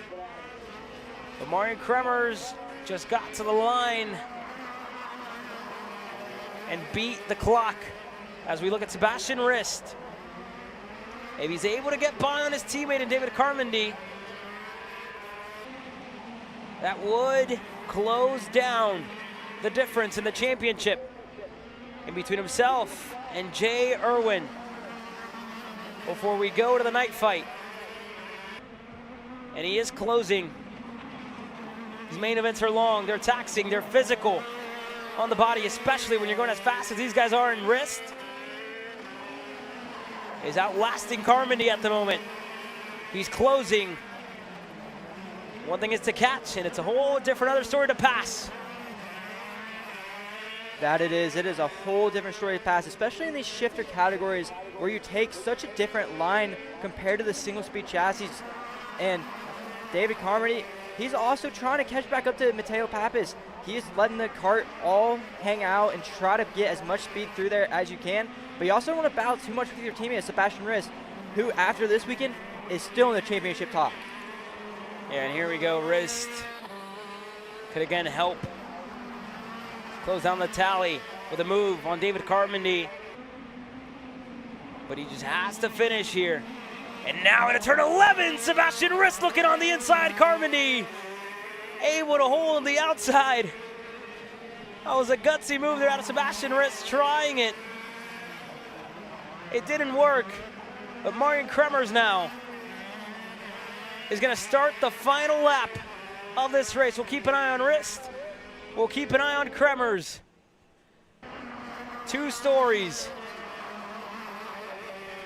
But today on the Sunday, it's about Carbo's Racing Engines and the Maranellos that have reigned supreme over the PSL Karting Barrel Arts. And Marian, it wasn't easy for him here this weekend. He had a fight all the way to the end, from the start. As soon as the lights went out, he lost the lead, didn't get the whole shot. And now as he's working his way out of the final couple corners, Marian Kremers, on his first time of asking in the Stars Championship Series, is gonna win the main event in Pro Stars. Marian Kremers victorious in Cincinnati. And to the line, Sebastian Rist gets into the back of Carmody. Tries to get him out of the way and he just can't. Carmody's gonna hold on for a career best finish in Pro Stars competition. Carmody finishes 3rd on the podium. Mateo Pappas in 2nd. What a drive for Kremers. He weathered the storm and he wins the Clash at the club. And he's gonna wait up for his teammate Sebastian Rist, David Carmody, who's gonna join him on the podium later on today. And after what we saw after the times that Kremers was able to put down, the next time we'll see him is in 2 weeks' time at the finale of the SCUSA Pro Tour, where Kremers finished 2nd at this track right here. It's been a while since he's taken a national race victory on our platform. I think a victory in general, really. His last one could have been in Australia, but there's always 2 sides to every story, and it's heartbreak for Jay Irwin here this weekend. And he's gonna have to put up a fight at Trackhouse Motorplex for the night fight. But Sundays are for donuts, and donuts are for winners. Marian Kremers is gonna burn it down.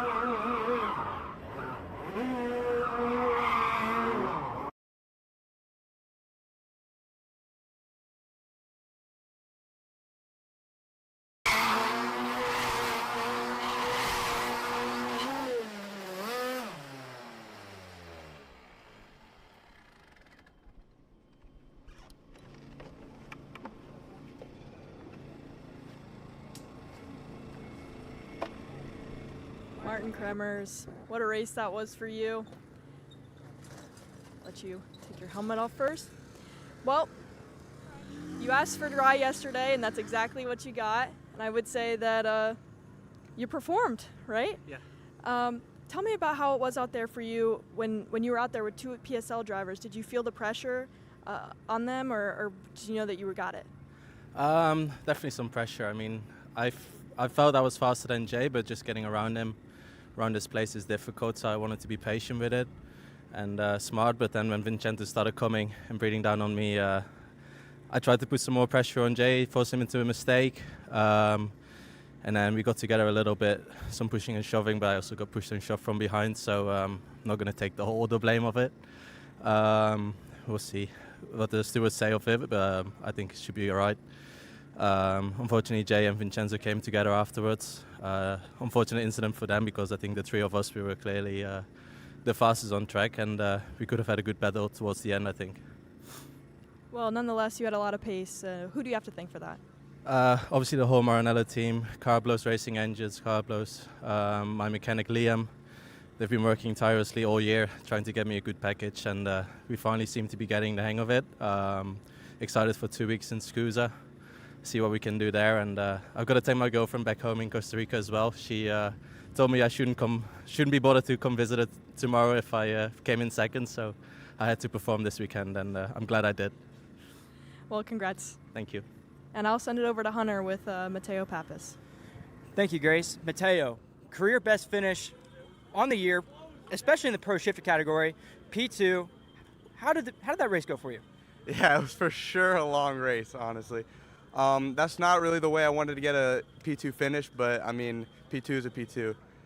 Fourth ever shifter race, it feels awesome. I can't thank TKG, Burrell, and Sonny enough for the amazing package they gave me. Yeah, just such an awesome way to end the day. And you have to thank the wingman you had, Gavin Bailiff.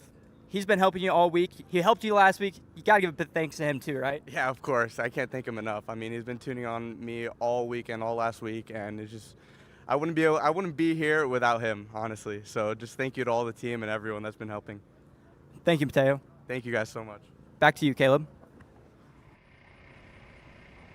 Thank you very much there to Hunter for that, and to Grace as well. Marion Kremers takes the win, and he's excited for 2 weeks from now. He's victorious here. And let's, again, take another look back as to how Marion Kremers got a 12-second gap for the race win here in the main event. Turn number 4, Vincenzo Saracino, Jay Irwin coming together, and really a moment that we looked back on earlier on in the race, and again, we'll look back on one more time as well here in a couple of moments, but look at it here inside. Looking to go into turn 4 for Jay Irwin. It's unfortunately not enough space for the two of them to go through. Vincenzo trying to close the door down. A little gap there. Jay trying to take it. Unfortunately closed. And that brings the championship fight very, very close. Before we go to Trackhouse Motorplex at the end of the year. Sebastian Rist will ultimately close down the championship lead that Jay Irwin came into with here this weekend. It's going to be a little lower than that, but Grace Overbeck catching up with some more of our drivers. Grace? Yeah, thank you, Caleb. I'm here with David Carmody, and we talked about your record-breaking podium yesterday, but I think today might just beat that. I mean, tell me about your race out there. Yeah, it was a hard one. It was hot. I'm tired. I'm so tired right now, but you know, it's too bad for Tarantino and Irwin. I don't know what happened there. I just saw him off in the corner, but I was gifted third here. Pappas drove a great race. He made one mistake, and that was my one chance to get by, but other than that, he just put it together and just had the endurance. So hats off to him and his training program. So it's hard. I'm an old guy, so keeping up with these 14, 15-year-olds are tough, but we're getting there. So thank you. And of course, who do you have to thank for the pace you had today? Yeah, my dad, spending all weekend here. I make him slave in the heat. Carlos Racing Engine, Marinello, Brad for helping set up the tent. Just mom at home, wife and kid at home. Just so excited. So. Well, congratulations, and we'll see you at Podiums. Thank you. Well, there you guys have it from David Carmody, who ends the day on the podium, his first career podium in the Pro Stars division. One of the older guys, if you will, but still putting up a fight here and, again, challenged Mateo for a little bit. And he talked about the endurance. It's not easy to go around MCC in a 6-speed gearbox, 125cc machine. And here's a look at the championship, Hunter. Yeah, Jay Irwin still with the points lead after the incident with Saracino today. Sebastian Rist into the second spot in the championship. Vincent Saracino in P3, 72 points back. Ashton Henkel, 90 points back. And David Carney rounds out your top 5 in the points pre-drop, 126 back. But AJ Myers, if you count in with the drop, he's only 14 points back from Jay Irwin. Yeah, only 14 back, so still a championship to fight for if you're the Magic Man when we go to North Carolina. But Jay Irwin, this is what it will look like at the night fight. We'll see some of these drivers again in 2 weeks' time at the SCUSA Pro Tour for the Summer Nationals. But that's it. That's all the main events done and dusted. And it's been a long day, a long, long weekend here. The Motorsports Country Club of Cincinnati gave us so many moments today on the Sundays, so many winners, so many stories. And you had to hold your breath a couple of times right after we were watching some of these races. Dusty Strayer, unfortunately, he went off but a lot of race winners that worked their way through and became winners. Some first-time winners. Darren Kidd as well, getting his first to his name. But it's been a pleasure to bring you guys all the coverage. For myself, Caleb Vieska, from Hunter Bolton, from Grace Overbeck. We'll see you very soon on our platform for the Star Wars Championship Series. We'll see you guys at the night fight when we go to Trackhouse Motorplex to crown some champions. From us at Kart Chaser and from everybody at the Star Wars Championship Series, we thank you for joining us, and we hope you have a good night.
Vincenzo, you had a lot of pace during that race there, and obviously not the way that you wanted that to turn out. Can you tell me about it?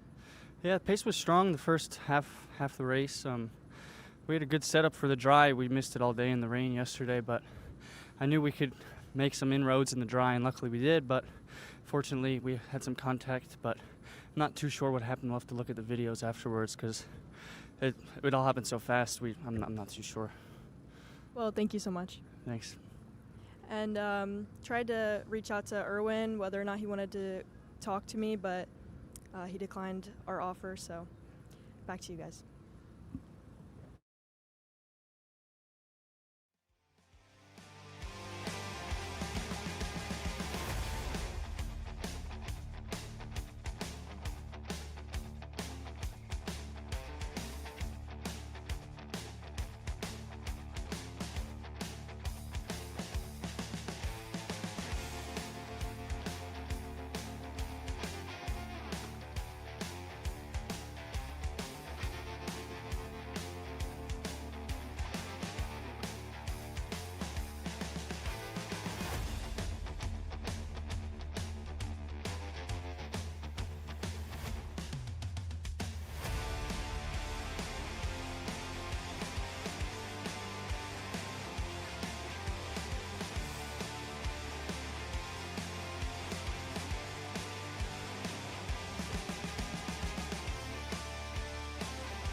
here standing by with Blake Nash following that incident out on track. And we were actually just saying that win or lose, you have a fresh cold Dr. Pepper anyways. So tell me a little bit about what was out there. Yeah, I think right away, I had a pretty good start. I got to second on the first lap. John made a little mistake in corner 4 or 5, whatever, the first left hairpin. I was able to over-under him and then drove up to the back of Diego. I looked back and we had a massive gap, so I was just pointing him forward because I thought we could have checked out and worked together. But I don't know, he was on the carb every lap. It looked like he was having some problems. I wasn't trying to pressure him, but he obviously thought I was and just started blocking for no reason and stacked everyone up. But I tried to stay cool. Got passed by Paulie, which wasn't really a big deal. I knew I was on low pressure, so I just was kind of driving my own race. The second I felt my tires come in, definitely had some really good pace on the other two, so I passed Paulie, was able to drive all the way up to the back of Ramos again, and then, those last 2 laps, I was putting him under pressure. I could definitely see it in his driving, and he started to block pretty much the majority of the corners, and coming on to the last lap, he blocked through corner 2, made a mistake and drove wide coming through that kink, and I was able to set up for it, and off of the kink, he hung a tire. I was able to get a really good run on the exit of that, which was a short straight, and then coming up to that hairpin, I looked over and I thought I had the full space on him, so I made the move down. And then as I'm getting into the middle of the corner, I feel the contact from behind, and then he's just driving me all the way off to the dirt. Supposedly he got hit from behind. I'm not really sure because I was in front of them all at that point. So yeah, I mean, it's frustrating. There's nothing that I can do. I thought I drove a really good race. The kart was unbelievable. It handled well. The power was insane. So I can't thank my team enough for everything. And yeah, it hurts, but just got to keep my head up and look on to the next race. We're not done with the championship yet, so. Awesome, thank you. Thank you. Thank you.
Eric Doan over here, following that incident out on track, and you're actually in pretty good spirits. Can you tell me about what happened out there? I just think it was an unfortunate incident. I went up the inside in the corner before, and then in the next corner after we crashed, I think Max ended up getting over the top of my fairing and breaking it, which just it didn't allow me to continue, which sucks. But just a little disappointed with this weekend. We were super fast in all-day practice, fastest in free practice 3, but just didn't pan out my way. Yeah, and I mean, continuing on with the pace that you had this weekend, how are you planning on, forwarding that later into this year? Just keep doing what we're doing. The chassis is fast. Huge thank you to everyone at PSL for that. My mechanic, Anthony Fries, Franz, and Rolf, and Dom for the power. It's fantastic. I think I'm driving pretty well. I just got to keep working on the decision making and hope we can get some luck on our side. Awesome, thank you. Thank you.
I'm standing here with Diego Ramos. Diego, just kind of walk me through that race. You led pretty much from the green flag to the white flag, and then you had an incident on the last lap. Just kind of walk me through it. Yeah, it was a tough race. We knew that we weren't like that quick in the beginning, that I blocked a little bit. Then after, when I felt the car was rolling, I started open a little bit, and then mid of the race I got the lap guy there that almost made me crash over there, and then Nash got close again, and then was pretty much this from the last 2 laps. Then when I started blocking from the last 2 laps, we had a bit of contact in turn 2, and then I went wide. He was outside, and then I don't know what he decided to do. He just started turning like 10 meters before the corner, and then Massimino was behind me, like trying to help me, like to keep the position, you know, like, and then he also bumped me a little bit, and then I go over Nash. But yeah, for me, was kind of a race incident. In my opinion, Nash was a bit too aggressive over there, for sure. If you're outside and then you try to go in front of the guy before the braking zone in the middle of the straight, for sure you're gonna crash. You know, like in my point of view, it was better him to back out and make the corner in second, or try to hold outside doing the corner, not to just turn 10 meters before. Thank you, Diego. Would you like to thank anybody for this weekend? Yeah, for sure. PSL, we had amazing package yesterday in the rain. Today in the dry as well, we were really quick. I think we had the fastest lap of the race. Dominic is doing a really good job with the engines. We improving a lot. The car is also on rails. My mechanic also with the whole job the week, and yeah, just like really bad to finish the week like this after winning both hits yesterday, and then lead almost the whole race, and then crash in the last lap. Thank you, Diego. Thank you.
In second place in the main event in KA Masters, the 296 of Andy Kutcher.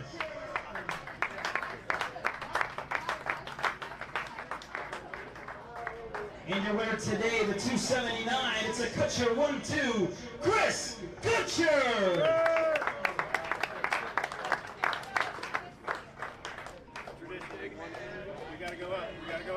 Ladies and gentlemen, let's give a big round of applause to your podium and K Masters. Everybody got their picture? All right, good. Thank you very much. I appreciate it. All right, next up, we'll go through with our Microswift podium. In third place, the 92 for TKG, Jack Kotowski.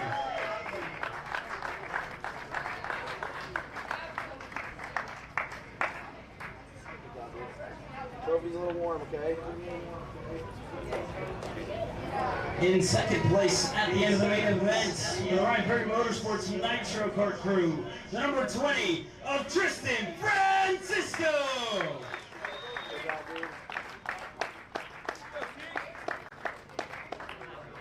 And your winner on Sunday, the 51 for Bank of Bo Wyatt.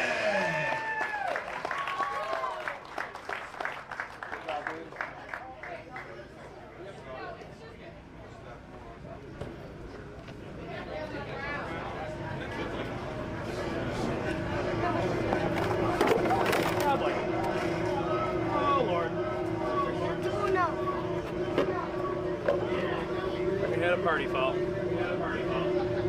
Well, it took a little while, but ladies and gentlemen, let's give a round of applause to your podium in micro swim.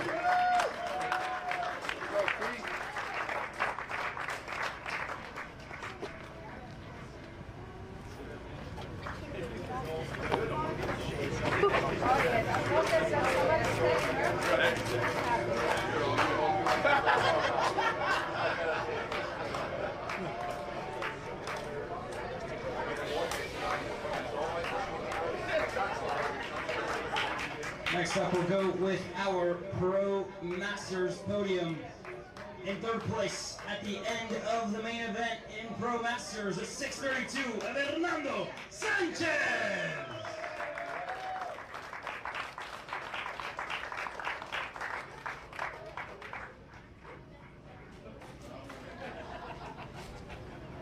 In second place at the end of the main event, the number 2 of Scott Presti.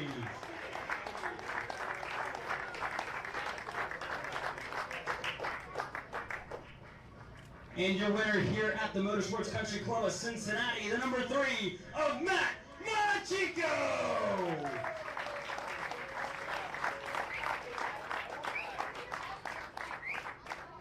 Well, he's not with us. Let's give a big round of applause to Scott Presti and Hernando Sanchez, your podium in Pro Masters.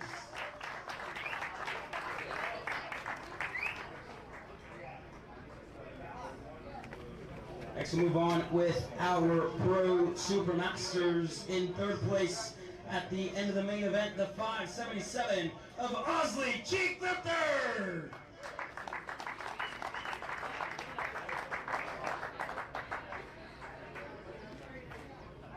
In second place, the 533 of Tim Hannon.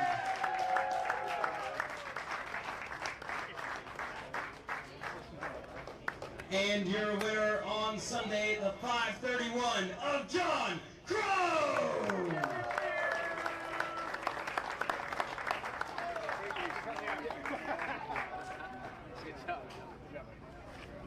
Same suit you wore. Ladies and gentlemen, let's give a big round of applause to your podium in Pro Super Masters.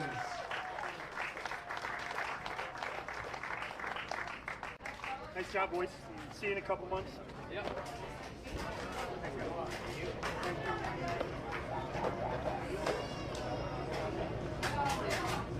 Move forward here with KA100 Jr. in third place at the end of the main event. The 840 of William Vitor.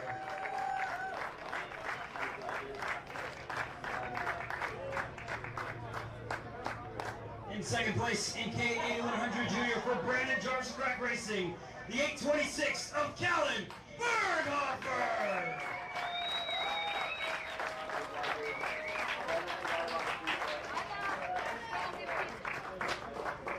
And your winner for the first time on the national scene for Hoach Driver Development, the 869 of Darren King.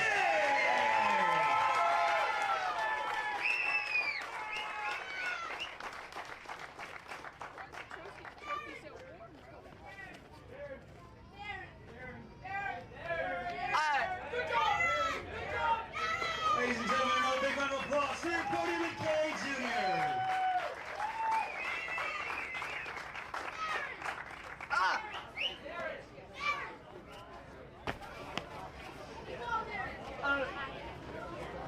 Next up, your podium in Swift Stars. In third place, the 149 of Hudson Howard.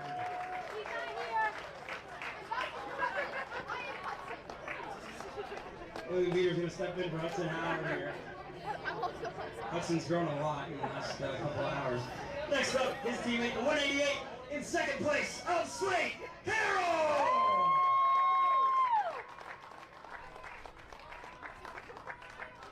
And your winner on Sunday, the 197 of Aiden Go!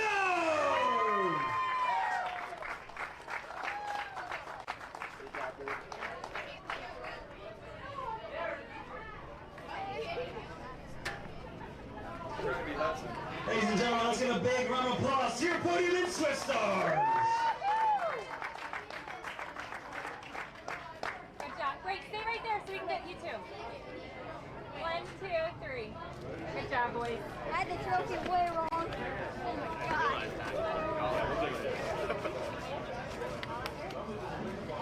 Next up, we'll go through your podium here in KA Stars. In third place, for shorty karting group, the 981 of Finnegan Bailiff.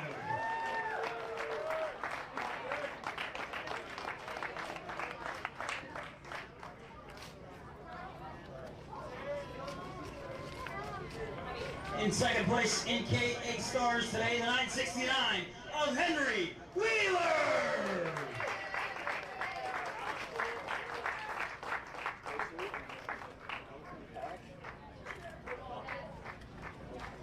And your winner on Sunday for the Brandon Jarson Crack Racing Crew, 948 of James Overbag.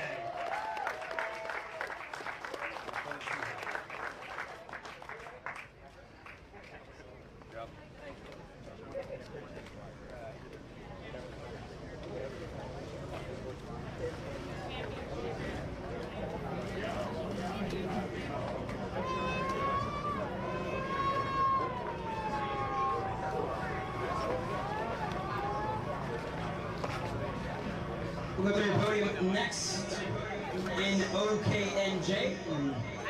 Third place at the end of the main event, the 110 of Cameron Johnson.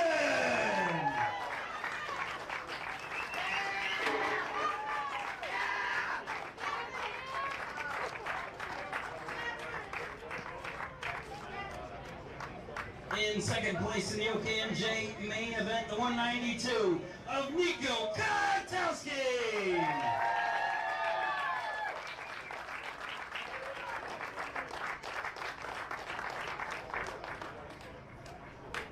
And your winner today, the 111 of Tristan Murphy.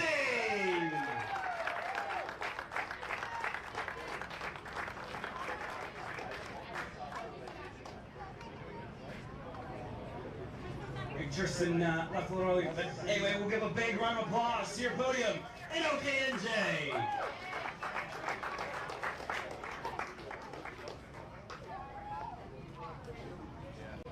Next, we move on to our OKN Stars podium. In third place, at the end of the main event, the 93 of John Antonino.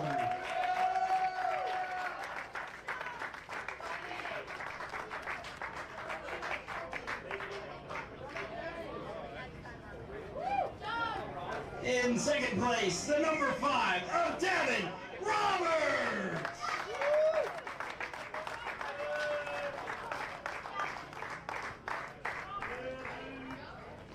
And your winner today in OKN Stars, the number 8 of Paulie Massimino.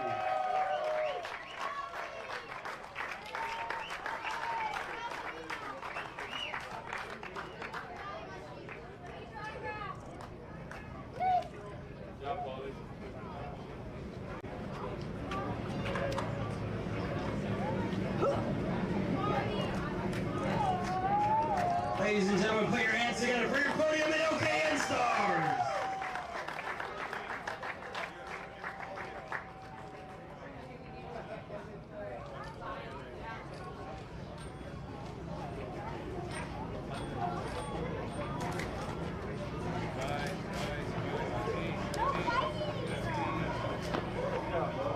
Next up, we'll move with our podium in Pro Stars.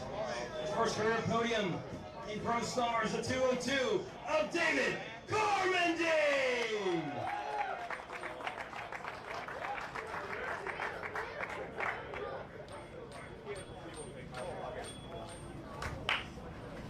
In second place, another first-timer on the Pro Shifter podium, the 219 of Mateo Pappas.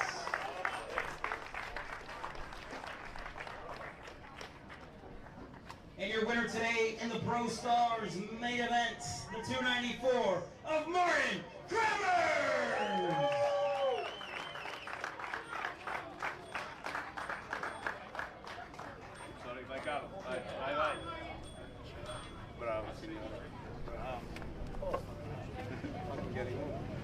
Ladies and gentlemen, let's give another big round of applause to your podium in Pro Stars. you at home, we thank you very much for joining us. This concludes our coverage of our number 3, the Stars Championship Series. We'll see you next time. Aspetta un attimo, tiro i capelli, le cose. No, facciamo dopo, sì. No, io giriamo team? No? Give it to Liam. Non c'è problema, non rompo i coglioni. Ok, andiamo, facciamo. Vai, vai. Vai, veloce, vai. This broadcast is the sole property of Kart Chaser Group, LLC. Any rebroadcast, reproduction, or other use of the images, audio, or accounts of this event, in whole or in part, without the expressed written consent of Kart Chaser Group, LLC is strictly prohibited. Thanks for watching.